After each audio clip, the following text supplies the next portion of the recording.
प्रभु के नाम का पारस जो छू ले वो हो जाए सोना, वो हो जाए सोना। दो अक्षर का शब्द हरि है, लगता बड़ा सलोना, लगता बड़ा सलोना। तूने लाखों की नैया तारी तारी, हरि हरि। जय श्री हरे कृष्णा। आप सभी को आषाढ़ मास के कृष्ण पक्ष की योगिनी एकादशी की हार्दिक शुभकामनाएं। आप सभी का एक बार फिर से हार्दिक स्वागत है आपके अपने चैनल कृष्ण सखी स्टोरीज पर। आषाढ़ मास के कृष्ण पक्ष की योगिनी एकादशी का बहुत अधिक महत्व है। इस दिन भगवान विष्णु और माता लक्ष्मी की पूजा अर्चना करने से मनुष्य को सभी पापों से मुक्ति मिल जाती है और अंत में मनुष्यों को मोक्ष की प्राप्ति होती है। योगिनी एकादशी का व्रत करने से मनुष्य के सभी सांसारिक कार्य पूर्ण होते हैं और उसकी सारी मनोकामनाएं पूर्ण होती हैं। तो आज की इस वीडियो में मेरे साथ रसपान कीजिए योगिनी एकादशी की संपूर्ण व्रत कथा और भगवान विष्णु की आरती, जिसको सुनने से ही पूर्ण फल प्राप्त होता है। पौराणिक कथा के अनुसार महाभारत काल के समय धर्मराज युधिष्ठिर ने भगवान श्री कृष्ण से कहा, हे मधुसूदन, मैंने ज्येष्ठ मास के शुक्ल पक्ष की निर्जला एकादशी की कथा तो सुन ली, अब आप मुझ पर कृपा करके आषाढ़ मास के कृष्ण पक्ष की एकादशी की कथा भी मुझे सुनाइए। इस एकादशी का नाम तथा महात्म्य क्या है वह भी मुझे विस्तार पूर्वक बताइए। तब भगवान श्री कृष्ण धर्मराज से इस प्रकार कहने लगे। तब भगवान श्री कृष्ण कहने लगे, हे पांडु पुत्र, आषाढ़ मास के कृष्ण पक्ष की एकादशी का नाम है योगिनी एकादशी और इस व्रत के करने से सभी पाप नष्ट हो जाते हैं। यह व्रत लोक में भोग और परलोक में मुक्ति देने वाला है। हे धर्मराज, ये एकादशी तीनों लोकों में प्रसिद्ध है। इसे करने से सभी पाप नष्ट हो जाते हैं। अब मैं तुम्हें पुराणों में कही गई कथा सुनाता हूँ, तुम ध्यान पूर्वक सुनो। एक समय कुबेर नाम के एक राजा अलकापुरी नाम की नगरी में राज्य किया करते थे। वह शिव भक्त थे। उनका हेम माली नामक एक यश सेवक था जो पूजा के लिए फल फूल लाया करता था। हेम माली की विशालाक्षी नाम की एक अति सुंदर पत्नी थी। एक दिन हेम माली मानसरोवर से पुष्प लेकर आया, किंतु कामासक्त होने के कारण वह पुष्पों को अपने घर पर ही रखकर अपनी पत्नी के साथ रमन करने लगा। इस भोग विलास में दोपहर हो गई। इधर अपने माली की राह देखते देखते जब राजा कुबेर को दोपहर हो गई और पूजा का समय भी निकल गया, तब उसने क्रोध पूर्वक अपने सेवकों को आज्ञा दी कि तुम लोग जाकर पता लगाओ कि हेम माली अभी तक पुष्प लेकर क्यों नहीं आया। जब सेवकों ने पता लगा लिया तो उसके बाद वे राजा के पास आकर कहने लगे, हे राजन, वह हेम माली तो अपनी पत्नी के साथ रमन कर रहा है। इस बात को सुनते ही राजा कुबेर ने हेम माली को बुलाने की आज्ञा दी। अब डर से थर थर कांपता हुआ हेम माली राजा के सामने उपस्थित हुआ। उसे देखकर राजा को अत्यंत क्रोध आया। तब क्रोधित हुए राजा ने हेम माली से कहा, अरे अधम, तूने मेरे परम पूजनीय देवों के देव महादेव भगवान शिव जी का अपमान किया है। मैं तुझे श्राप देता हूँ, तू अपनी पत्नी के वियोग में तड़पे और मृत्यु लोक में जाकर कोढ़ी का जीवन व्यतीत करे। राजा कुबेर के श्राप से वे उसी क्षण स्वर्ग लोक से पृथ्वी पर आ गिरा और कोढ़ी हो गया। उसकी पत्नी भी अब उससे बिछड़ गई। मृत्यु लोक में आकर उसने अनेक भयंकर कष्ट भोगे, किंतु भगवान शिव की कृपा से उसकी बुद्धि मलिन न हुई और उसे अपने पूर्व जन्मों की भी याद रही। इस प्रकार से वह अपने कर्मों को भोगता हुआ और अपने पूर्व जन्म के कुकर्मों को याद करता हुआ हेम माली हिमालय पर्वत की तरफ चल पड़ा। चलते चलते वह मार्कंडे ऋषि के आश्रम में जा पहुंचा। वह ऋषि अत्यंत ही तपस्वी थे और दूसरे वे ब्रह्मा जी के समान प्रतीत हो रहे थे और उनका वह आश्रम भी ब्रह्मा जी की सभा के समान ही शोभा दे रहा था। ऋषि को देखकर हेम माली वहां गया और उन्हें प्रणाम करके उनके चरणों में गिरकर रोने लगा। हेम माली को देखकर मार्कंडे ऋषि ने कहा, तूने ऐसे कौन से पाप कर्म किए हैं जिससे तू कोढ़ी हुआ और इस प्रकार से भयानक कष्ट भोग रहा है। महर्षि की बात सुनकर हेम माली हाथ जोड़कर कहने लगा, हे मुनि श्रेष्ठ, मैं अपने पूर्व जन्म में राजा कुबेर का अनुचर था और मेरा नाम हेम माली था। मैं हमेशा मानसरोवर से पुष्प लाकर राजा कुबेर को दिया करता था। एक दिन पत्नी रमण के सुख में फंस जाने के कारण मुझे समय का ज्ञान ही नहीं रहा और मैं दोपहर तक राजा के पास पुष्प नहीं पहुंचा सका। तब उन्होंने मुझे श्राप दे दिया कि तू अपनी पत्नी के वियोग और मृत्यु लोक में जाकर कोढ़ी बनकर दुख भोगेगा। हे मुनिवर, इसी कारण मैं कोढ़ी हो गया हूँ। कृपा करके आप कोई ऐसा उपाय बताइए जिससे मेरी मुक्ति हो सके। मार्कंडे ऋषि कहने लगे, हे माली, तूने मेरे सामने सत्य वचन कहे हैं, इसलिए मैं तेरे उद्धार के लिए एक व्रत बताता हूँ। अगर तू आषाढ़ मास के कृष्ण पक्ष की योगिनी नामक एकादशी का विधि विधान से व्रत करेगा तो तेरे सभी प्रकार से पाप नष्ट हो जाएंगे। महर्षि के ऐसे वचन सुनकर हेममाली अत्यंत ही प्रसन्न हुआ और उनके चरणों में गिरकर उन्हें धन्यवाद करता हुआ उनके वचनों के अनुसार योगिनी एकादशी का उसने पूरे विधि विधान से व्रत रखा। इस व्रत के पुण्य प्रभाव से वह अपने पुराने स्वरूप में आ गया और उसका श्राप दूर होते हुए वह कोढ़ मुक्त हो गया। अब वह अपनी पत्नी के साथ सुख पूर्वक रहने लगा। भगवान श्री कृष्ण कहते हैं, हे धर्मराज, इस योगिनी एकादशी के व्रत का प्रभाव 88,000 ब्राह्मणों को भोजन कराने के बराबर है। इस व्रत के महात्म्य को सुनकर सभी पाप नष्ट हो जाते हैं और अंत में मोक्ष प्राप्त करते हुए प्राणी भगवान श्री हरि के धाम वैकुंठ लोक को जाते हैं। तब भगवान श्री कृष्ण के मुख से योगिनी एकादशी का महत्व सुनकर धर्मराज युधिष्ठिर ने भी इस व्रत का पालन किया। बोलिए विष्णु भगवान की जय। आइए अब मेरे साथ प्रेम पूर्वक रसपान कीजिए ग्यारस माता की कथा का। एक समय में एक राज्य में एक राजा राज किया करता था। राजा बड़ा ही बुद्धिमान और बलशाली था। राजा हर समय अपनी प्रजा का भला करता था। प्रजा भी अपने राजा से बहुत प्रेम करती थी। राजा की 2 पुत्रियां थी। वे दोनों ही पुत्रियों से बहुत प्रेम किया करता था। राजा की छोटी पुत्री देखने में बहुत सुंदर और आकर्षित थी, परंतु राजा की बड़ी बेटी छोटी बेटी की तुलना में कम सुंदर थी। राजा की छोटी बेटी ग्यारस माता की पूजा करती थी और सभी लोग राजा की छोटी बेटी से बहुत प्रेम किया करते थे और उसकी बहुत प्रशंसा भी किया करते थे। इसी कारण राजा की बड़ी बेटी अपनी छोटी बहन से नफरत करती थी। राजा की दोनों बेटियां जब बड़ी हो गई, तब एक पड़ोस में रहने वाला राजकुमार राजा की बड़ी बेटी के लिए रिश्ता लेकर आया, परंतु जैसे ही उस राजकुमार की नजर राजा की छोटी बेटी पर पड़ी तो वह राजकुमार राजा की छोटी बेटी पर मोहित हो गया और उससे पहली ही नजर में प्रेम कर बैठा। राजकुमार ने राजा की बड़ी बेटी के साथ विवाह करने से मना कर दिया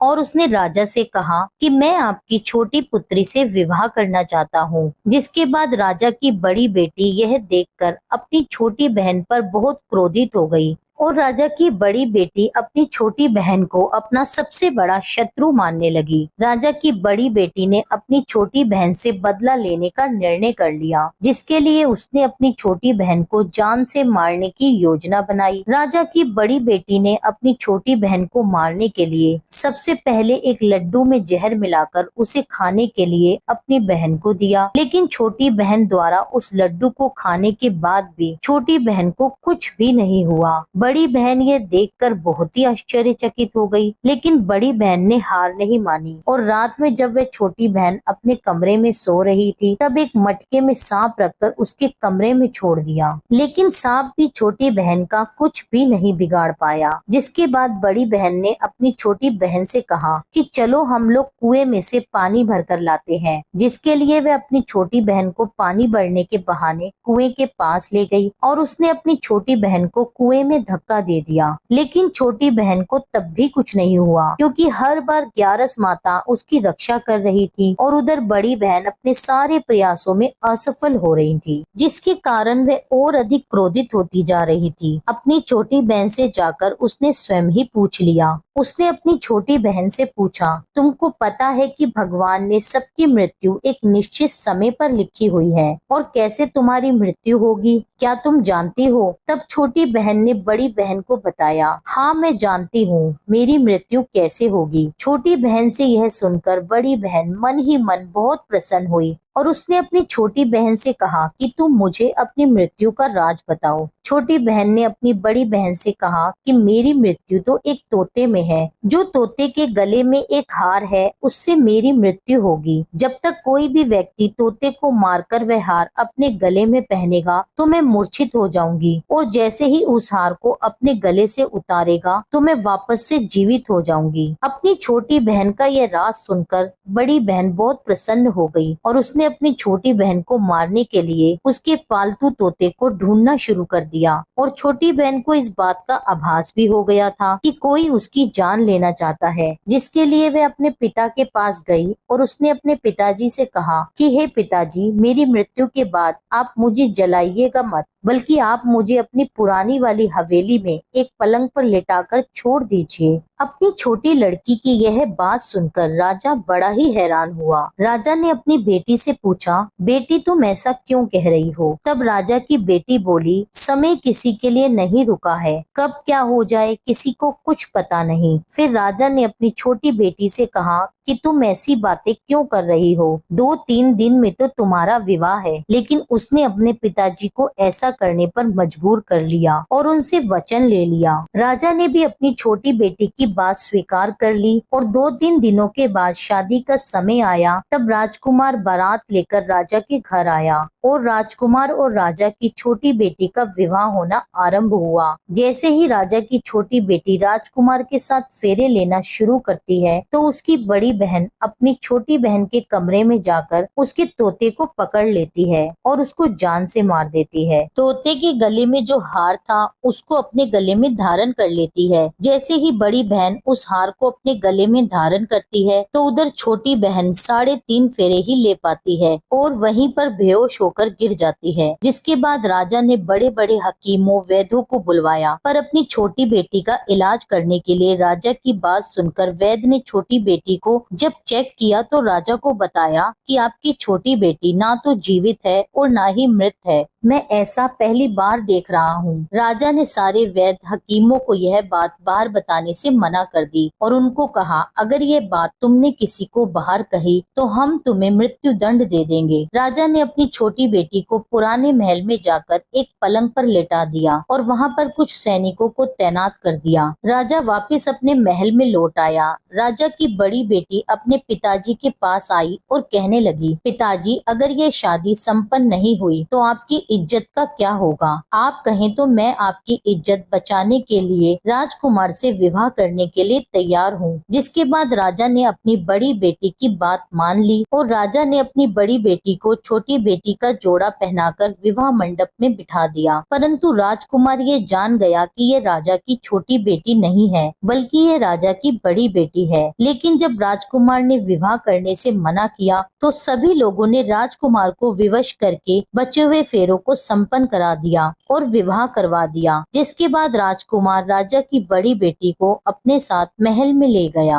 अब राजकुमार राजा की बड़ी बेटी से ना तो बात किया करता था और ना ही उसको पसंद करता था। राजकुमार ने ये फैसला लिया था कि वह अपनी प्रेमिका को ढूंढ कर रहेगा और यह जानकर रहेगा कि उसके साथ क्या हुआ है। एक दिन राजकुमार अपने घोड़े पर सवार होकर राजा के पुराने महल के पास पहुंच गया, जहां पर उसने कुछ सैनिकों को देखा। महल के पास पहुंचकर राजकुमार ने ध्यान से देखा तो वह समझ गया कि यह तो हमारे ससुर जी का महल है। तब राजकुमार ने सैनिकों से पूछा कि तुम लोग यहाँ क्या कर रहे हो और इस महल के अंदर उस पलंग पर कौन लेटा है? जिसके बाद सैनिकों ने बताया कि यहाँ पर राजा की छोटी बेटी है। यह सुनकर राजकुमार बहुत ही प्रसन्न हुआ और वह तुरंत अपनी प्रेमिका के पास पहुँच गया और उसकी सेवा करने लगा। जैसे ही रात हुई तो राजा की छोटी बेटी उठकर खड़ी हो गई। राजकुमार ये देखकर बहुत खुश हो गया और उसने उससे पूछा कि तुम यहाँ क्या कर रही हो? तुम मेरे साथ मेरे महल में चलो। राजा की छोटी बेटी ने राजकुमार को सारी बातें बता दी कि मेरी जान एक तोते में बसी थी और मैंने यह बात सिर्फ अपनी बड़ी बहन को बताई थी और मैं जानती हूँ कि उसने ही मुझे मारने का प्रयास किया है। उसके पास एक हार है जिसको वह सुबह पहन लेती है और शाम में उतार देती है। जब तक वह हार सुबह के समय पहनी रहती है तब तक मैं मूर्छित रहती हूँ और जैसे ही वह हार को उतार देती है तो मैं जीवित हो जाती हूँ, और जब तक मेरी बड़ी बहन के पास वह हार है तब तक मैं ऐसे ही जीवित और मूर्छित होती रहूंगी। अगर मेरी बड़ी बहन के पास जो हार है वह मेरे हाथ में लग जाए तो मैं हमेशा के लिए जीवित हो जाऊंगी। राजकुमार ने यह बात सुनकर राजा की छोटी बेटी के पास रहने का निश्चय कर लिया और उसने बचे हुए सारे फेरे उस पलंग में लेटी राजा की छोटी बेटी के साथ लिए और अपना विवाह उसके साथ पूर्ण कर लिया और वहीं पर रहने लगा। देखते ही देखते कुछ समय बाद राजा की छोटी बेटी और राजकुमार की पत्नी गर्भवती हो गई। एक बार राजकुमार को किसी काम से बाहर जाना पड़ा। तब छोटी बेटी के पेट में बहुत तेज दर्द होने लगा, जिसके बाद उसने ग्यारस माता का आह्वान किया। उसी समय वहां पर ग्यारस माता प्रकट हुई और उन्होंने अपने भक्त के दर्द को दूर किया और उसे एक पुत्र की प्राप्ति हुई। उसी समय वहां पर अचानक से राजकुमार भी आ पहुंचा। राजकुमार ने जब ग्यारस माता को देखा तो वह आश्चर्यचकित हो गया और उसने तुरंत माता को प्रणाम किया और ग्यारस माता ने राजकुमार से कहा, जब तुम्हारा यह पुत्र 5 वर्ष का हो जाए तब तुम अपनी पत्नी का हार लाकर इसके गले में डाल देना। और देखते ही देखते राजकुमार और राजा की छोटी बेटी का पुत्र 5 वर्ष का हो गया। तो राजकुमार अपने बेटे से कहता है कि बेटा, मैं कुछ काम से बाहर जा रहा हूँ, तुम अपनी माता का ध्यान रखना। और यह कहकर वहाँ से चला गया। राजा को बाहर निकलता देखकर बड़ी बहन के सैनिक देख लेते हैं और बड़ी बहन को जाकर सारी बातें बता देते हैं, जिसके बाद बड़ी बहन अपनी छोटी बहन के पुत्र को वहां से उठवा लेती है और उसको मरवा देती है। अपनी छोटी बहन के बेटे के 2 टुकड़े करवा देती है। पहला टुकड़ा चक्की के पास छुपा देती है और दूसरा टुकड़ा अपने पलंग के नीचे रख देती है। अब ग्यारस माता भिखारन का रूप लेकर आती हैं। एक भिखारन का रूप धारण कर बड़ी बहन के यहाँ भिक्षा मांगने लगती हैं। बड़ी बहन अपने नौकरों से कहती है कि जाओ उसको भिक्षा दे दो, लेकिन जैसे ही नौकर ग्यारस माता को भिक्षा देने के लिए आते हैं तो माता उनसे भिक्षा लेने के लिए मना कर देती है और कहती है कि जाओ, मैं तुम्हारी महारानी से ही भिक्षा लूंगी। जिसके बाद बड़ी बहन स्वयं भिक्षा देने के लिए माता के पास आती है। तब माता एक बिल्ली का रूप लेकर उसके कमरे में चली जाती है और वहाँ पर छोटी बेटी के पुत्र के 2 टुकड़ों को आपस में जोड़ देती है और उसे जीवित कर देती है। उसे वहाँ से ले जाती है। राजकुमार अपने पुत्र को लेकर अपनी पत्नी के पास जाता है और उससे कहता है कि तुम इसका ध्यान रखना। अगर तुम इस बच्चे का ध्यान अच्छे से रखोगी तो मैं तुमसे बात करूंगा। एक दिन राजकुमार अपने पुत्र से कहता है कि तुम मम्मी के गले का हार मांग लो। जिसके बाद राजकुमार का बेटा मम्मी के पास जाकर कहता है कि मम्मी, मुझे तुम्हारा हार चाहिए। यह सुनकर पहले तो बड़ी बहन बहुत ही क्रोधित होती है। फिर उसको ये याद आता है कि राजकुमार ने कहा था अगर मैं इस बच्चे का ध्यान अच्छे से रखूंगी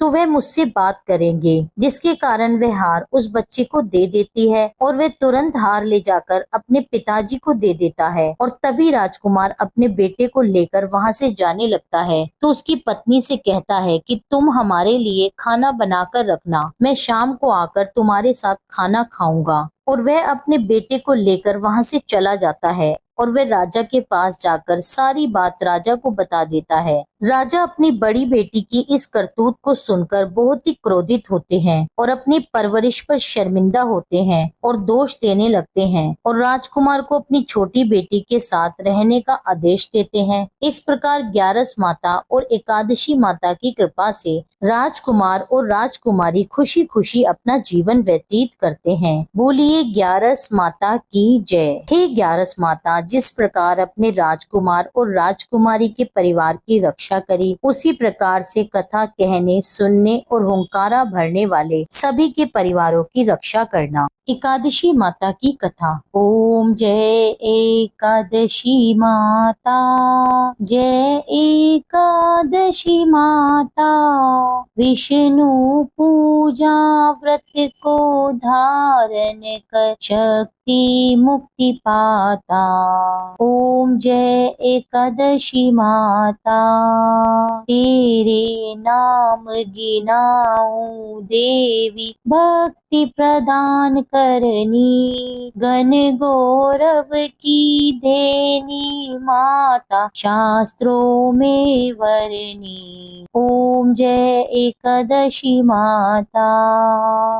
मार्गशीर्ष के कृष्ण पक्ष की उत्पन्ना विश्व तारिणी जन्मी। शुक्ल पक्ष में हुई मोक्षदा मुक्तिदाता बन आई। ओम जय एकादशी माता।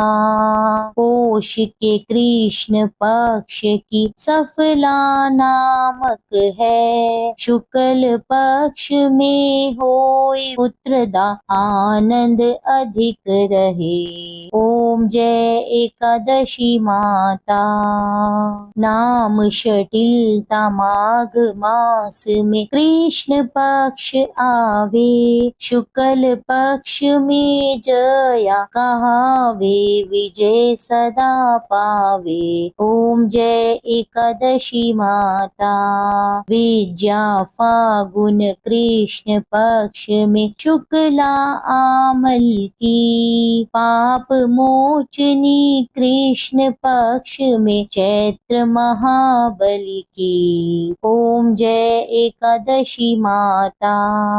चैत्र शुक्ल में नाम कामदा धन देने वाली। नाम वरुथिन कृष्ण पक्ष में वैशाख महावाली। ओम जय एकादशी माता।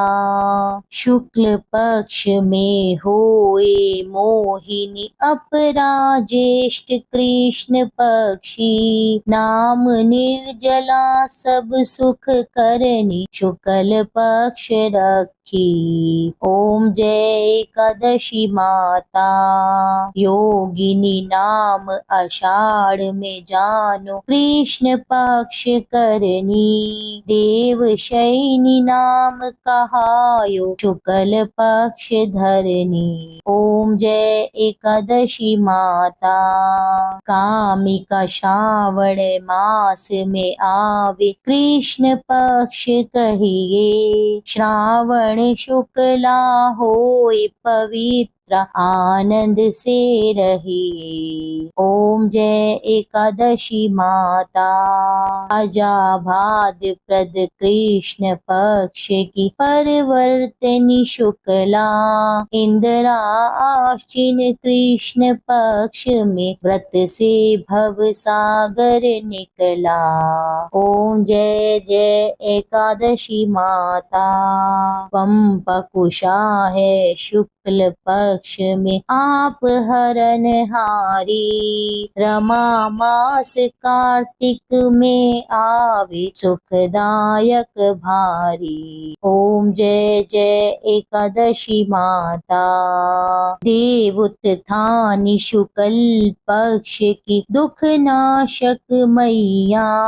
पावन मास में करु विनती पार करो नैया।